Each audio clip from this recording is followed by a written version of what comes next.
신들의 노래가 문자가 되던 순간. 우리는 아주 어릴 때부터 만화나 영화, 동화책을 통해 그리스 로마 신화를 접해왔습니다. 제우스의 번개, 아테나의 방패, 트로이의 목마, 그리고 오디세우스의 모험까지 이름만 들어도 머릿속에 장면이 그려질 정도로 이 이야기들은 우리에게 깊이 스며들어 있지요. 하지만 우리가 너무나 당연하게 여기는 이 완성된 이야기들이 사실은 책이 아니라 노래였다는 사실을 잊고 지나치기 쉽습니다. 문자가 없던 아득한 옛날, 신화는 고정된 글자가 아니었습니다. 음유시인들이 기억과 즉흥 연주에 의존해 부르던 살아있는 리듬이었지요. 그들은 모닥불 앞에서 수금을 켜며 수백 년간 이 이야기들을 입에서 입으로 전했습니다. 그러다 보니 당시의 신화는 지역마다 제각각이었습니다. 어떤 마을에서는 포세이돈이 수호신이었지만 옆마을에서는 재앙신이었고 신들의 족보나 이야기의 결말도 시인이 누구냐에 따라 매번 달랐습니다. 그야말로 혼란 그 자체였지요. 그러다 기원전 8세기경 이 흩어져 있던 수많은 노래들이 호메로스라는 전설적인 시인을 통해 거대한 하나의 기록으로 묶이기 시작합니다. 그 결정적인 순간에 탄생한 정전이 바로 지금 여러분이 듣게 될 오디세이아입니다. 따라서 오디세이아는 단순히 트로이 전쟁 이후의 모험을 다룬 소편 정도가 아닙니다. 학자들이 이 책을 서양 문명의 뿌리로 꼽는 데는 몇 가지 중요한 이유가 있습니다. 먼저 뒤죽박죽이던 신들의 세계를 정리한 교과서이기 때문입니다. 호메로스 이전까지 사람들은 신들의 관계를 헷갈려 했지만 이 책을 통해 제우스를 신들의 아버지로, 아테나를 지혜의 조력자로 명확히 규정했습니다. 우리가 아는 그리스 신화의 표준이 바로 여기서 완성된 것입니다. 또한 신들의 시대에서 인간의 시대로 넘어가는 전환점이기도 합니다. 이전의 영웅들이 신과 같은 힘으로 전장을 휩쓸었다면 오디세우스는 다릅니다. 그는 신의 분노 앞에서도 무릎 꿇지 않고 칼 대신 지혜와 인내로 운명을 개척합니다. 외눈박이 거인에게 잡혔을 때도 힘이 아닌 깨로 탈출하는 장면이 바로 서양 문학에서 인간 중심 사상이 시작되는 순간입니다. 마지막으로 문명사회의 도덕적 기틀을 마련했습니다. 이 작품을 관통하는 핵심 주제는 손님 환대입니다. 고대 그리스에서 낯선 이를 대접하는 것은 신의 법도였습니다. 오디세우스에게 친절을 베푼 이들은 복을 받고 손님을 박대하거나 남의 집 재산을 축낸 구혼자들은 파멸합니다. 이 이야기는 고대인들에게 어떻게 살아야 하는가를 가르치는 도덕책 역할까지 수행했습니다. 자, 배경 설명은 이제 마쳤습니다. 수천 년 전 지중해 밤바다 앞에서 음유시인 호메로스가 켰던 수금 소리에 귀를 기울여 보세요. 그는 무사 여신에게 이야기를 간청하며 이 이야기의 서문을 엽니다.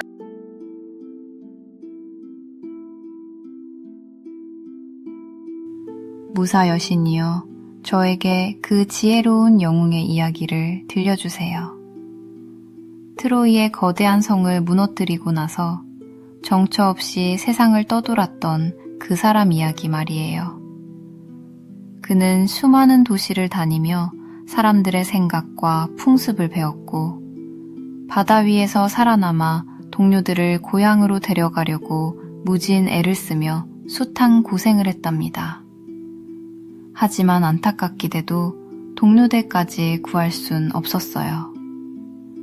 그들이 태양신 히페리온의 소를 잡아먹는 바보 같은 짓을 해서 신의 노여움을 샀거든요.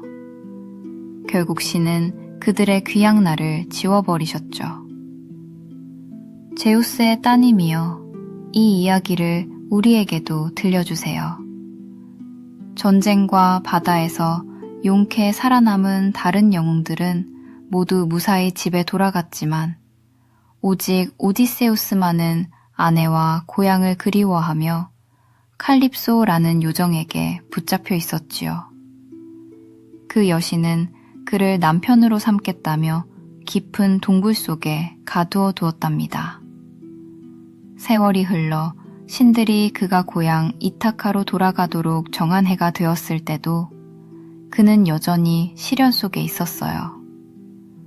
모든 신이 그를 불쌍히 여겼지만 단 한 명, 포세이돈만은 오디세우스가 고향 땅을 밟기 전까지 끈질기게 그를 괴롭혔답니다. 마침 포세이돈이 재물을 받으러 멀리 에티오피아로 떠나 자리를 비운 사이 다른 신들이 제우스의 궁전에 모였습니다. 제우스는 아가멤논을 죽였다가 그 아들에게 복수당한 아이기스토스 일을 떠올리며 한탄하듯 말했지요. 참 답답하구나. 인간들은 무슨 일만 터지면 우리 신들 탓을 한단 말이야. 자기들의 어리석음 때문에 정해진 운명보다 더한 고통을 겪으면서도 말이지. 아이기스토스를 보라고. 남의 아내를 탐내고 그 남편을 죽이면 안 된다고 헤르메스를 보내서 그렇게 타일렀는데도 기어이 제 고집대로 하다가 결국 죗값을 치르지 않았느냐. 그러자 아테나 여신이 나섰습니다. 아버지, 그자는 마땅한 벌을 받은 겁니다. 누구든 그런 짓을 하면 벌을 받아야지요. 하지만 제 마음은 오디세우스 때문에 너무나 아픕니다. 그는 바다 한가운데 외딴 섬에 갇혀 끔찍한 고생을 하고 있어요. 아틀라스의 딸인 칼립소가 온갖 가머니설로 그를 붙잡아두고 고향을 잊게 하려 하지만 오디세우스는 자기 집 굴뚝에서 연기가 피어오르는 모습만이라도 보고 죽었으면 하고 바랄 뿐입니다. 아버지께서는 어찌 그를 돌보지 않으시나요? 트로이에서 그토록 정성껏 정수물을 바쳤던 그에게 왜 그렇게 화가 나신 건가요? 제우스가 대답했습니다. 오, 내 사랑하는 딸아, 그게 무슨 말이냐? 신들에게 그토록 지극정성이고 지혜로운 오디세우스를 내가 어찌 잊겠느냐? 다만 포세이돈이 자기 아들인 외눈박이 거인 폴리페모스의 눈을 오디세우스가 멀게 한 일 때문에 아직도 화가 안 풀려서 그래. 죽이진 않더라도 고향에는 못 가게 막고 있는 거지. 자, 이제 우리가 머리를 맞대고 그를 집으로 돌려보내자꾸나. 우리 모두가 뜻을 모으면 포세이돈인들 혼자 어쩌겠느냐. 아테나가 기뻐하며 말했습니다. 그렇다면 아버지, 헤르메스를 그 섬으로 보내 오디세우스를 풀어주라는 우리의 뜻을 전하게 해주세요. 저는 이타카로 가서 그의 아들 텔레마코스를 만나겠습니다. 그에게 용기를 심어주어 자기 집 재산을 축내고 있는 저 뻔뻔한 구혼자들에게 맞서게 할 것입니다. 그리고 그를 스파르타와 필로스로 보내 아버지 소식을 듣게 하여 세상 사람들에게 칭찬받게 하겠습니다. 말을 마친 아테나는 바람처럼 빠른 황금 샌들을 신고 강력한 청동창을 든 채 올림포스 산을 내려가 이타카에 있는 오디세우스의 집 대문 앞에 섰었습니다. 그녀는 타포스의 왕 멘테스라는 나그네의 모습으로 변장했지요. 그곳의 풍경은 가관이었습니다. 거만한 구혼자들이 남의 집 소를 잡아먹고 그 가죽 위에 앉아 장기를 두며 놀고 있었으니까요. 하인들은 고기를 썰고 술을 나르느라 정신이 없었죠. 오직 오디세우스의 아들 텔레마코스만이 그들 사이에 우울하게 앉아 아버지가 돌아와 저들을 쫓아내고 명예를 되찾으시면 얼마나 좋을까 하는 상상을 하고 있었답니다. 그러다 아테나를 발견한 텔레마코스는 손님을 문 밖에 세워둔 게 죄송해 얼른 달려나갔습니다. 어서 오세요. 우선 식사부터 하시고 이야기를 나누시지요. 그는 여신의 창을 받아 잘 모셔두고 그녀를 가장 좋은 자리로 안내했습니다. 시끄러운 구운자들과 떨어진 곳에 앉아 아버지 소식을 묻고 싶었기 때문이죠. 식사가 끝나고 구운자들이 춤과 노래에 빠져 있는 동안 텔레마코스는 아테나에게 조용히 속마음을 털어놓았습니다. 손님, 제 말이 섭섭하게 들리지 않기를 바랍니다. 저들은 남의 재산을 공짜로 먹어치우며 저렇게 놀고만 있습니다. 아버지의 뼈가 어디서 썩어가고 있는지도 모르는데 말이죠. 만약 아버지가 돌아오신다면 저들은 도망치기 바쁠 겁니다. 하지만 이제 희망이 없어요. 아버지가 돌아오신다는 소문을 들어도 믿기 힘들고요. 그런데 손님은 누구신가요? 혹시 아버지 소식을 좀 아시나요? 아테나는 시치미를 떼고 댔습니다. 나는 자네 아버지의 오랜 친구인 멘테스라고 하네. 무역을 하러 가던 길에 들렀지. 사람들이 자네 아버지가 돌아왔다길래 와봤는데 신들이 아직 길을 막고 있나 보군. 하지만 그는 절대 죽지 않았네. 그는 꾀가 많은 사람이니 아무리 꽁꽁 묶여 있어도 반드시 탈출해서 돌아올 걸세. 그나저나 자네는 정말 오디세우스를 쏙 빼닮았구먼. 그 눈매며 머리 모양이 아주 판박이야. 텔레마코스가 한숨을 쉬며 말했습니다. 어머니는 제가 그분의 아들이라고 하시지만 저는 세상에서 가장 불행한 사내의 아들이라는 사실이 원망스럽기도 합니다. 아테나는 그를 위로하며 이 소란스러운 잔치가 무엇인지 물었습니다. 텔레마코스는 구운자들이 어머니에게 청혼한다는 핑계로 집에 눌러앉아 재산을 탕진하고 있다고 하소연했지요. 그러자 아테나가 단호하게 말했습니다. 정말 오디세우스가 필요한 시점이군. 그가 돌아온다면 저들의 운명도 끝장날 텐데 말이야. 자, 내 조언을 잘 듣게. 내일 당장 사람들을 모아 회의를 열고 저 구운자들에게 집에서 나가라고 선포하게. 그리고 자네는 가장 좋은 배를 구해 아버지 소식을 찾아 떠나게. 필로스의 네스토르와 스파르타의 메넬라오스를 찾아가 물어보게나. 아버지가 살아계신다는 소식을 들으면 1년은 더 버틸 수 있을 테고, 돌아가셨다는 소식을 들으면 장례를 치르고 어머니를 재혼시켜드리면 되지 않겠나? 마지막으로 이 모든 일을 마친 뒤에는 마음을 단단히 먹고 이 집안에 있는 구운자들을 어떻게 처단할지 깊이 생각해보게. 공개적으로든 은밀하게든 말이네. 자네도 이제 어리광 부릴 나이는 지났지 않나? 오레스테스가 아버지를 죽인 원수를 갚고 세상 사람들에게 칭송받은 이야기를 듣지 못했나? 친구여, 자네도 이토록 훤칠하고 잘생겼으니 용기를 내게. 후세 사람들이 자네 이름을 기억할 수 있도록 말이야. 나는 이제 배로 돌아가야겠네. 선원들이 기다리다 지쳤을 테니 내 말을 명심하고 스스로 잘 생각해 보게나. 텔레마코스가 대답했습니다. 손님, 마치 아버지가 아들에게 타이르듯 다정하게 말씀해 주시니 그 말씀을 결코 잊지 않겠습니다. 바쁘시겠지만 잠시만 더 머물러 목욕도 하고 쉬었다 가시지요.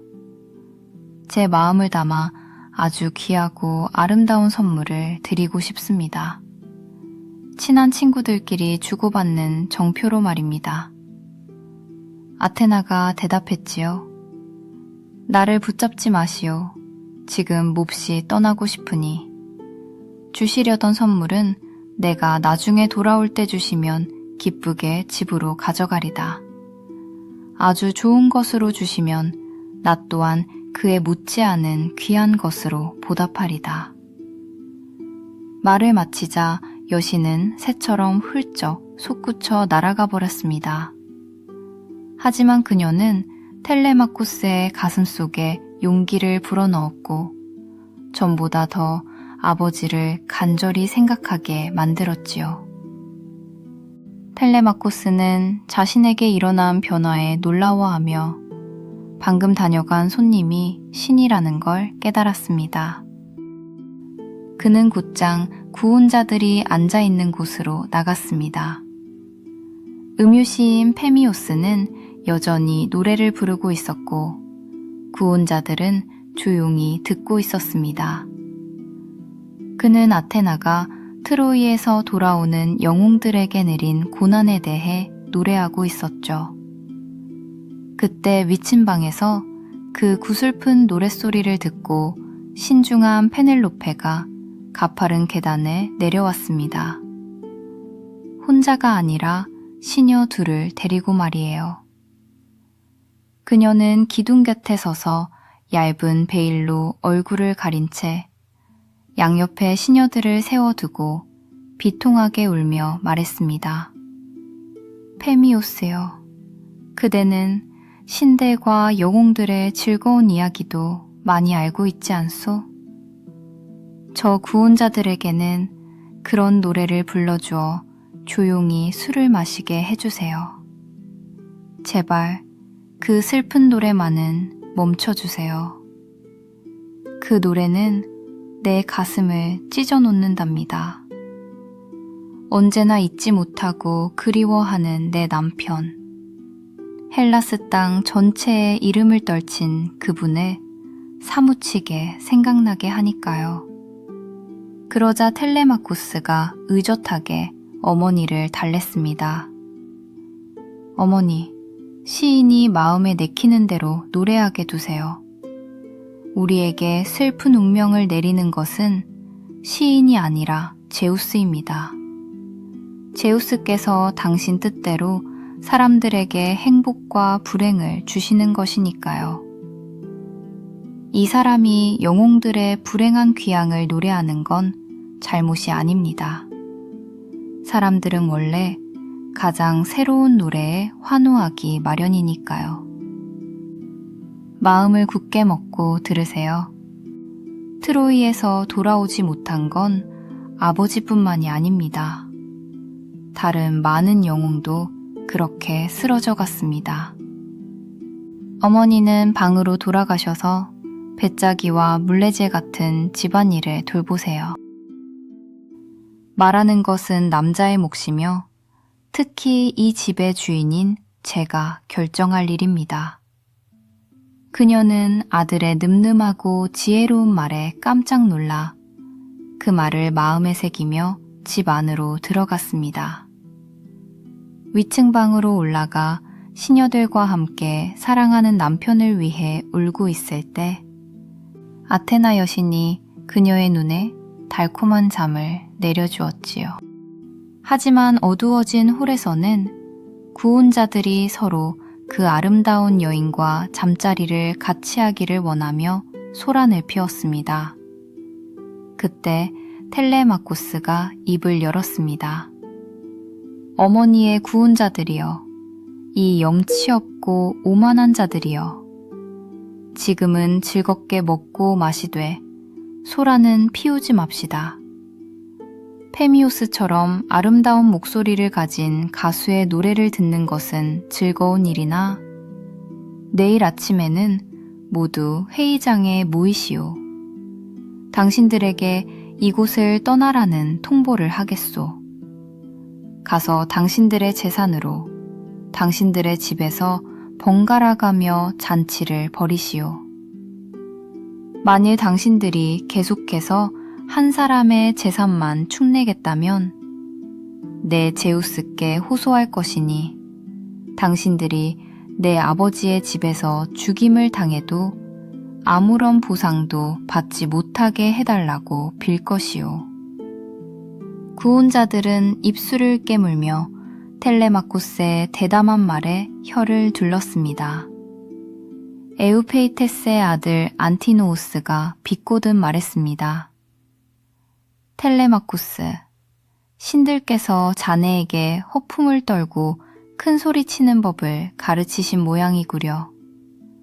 제우스께서 자네 아버지의 뒤를 이어 자네를 이타카의 왕으로 삼지 않으시기를 바랄 뿐이요.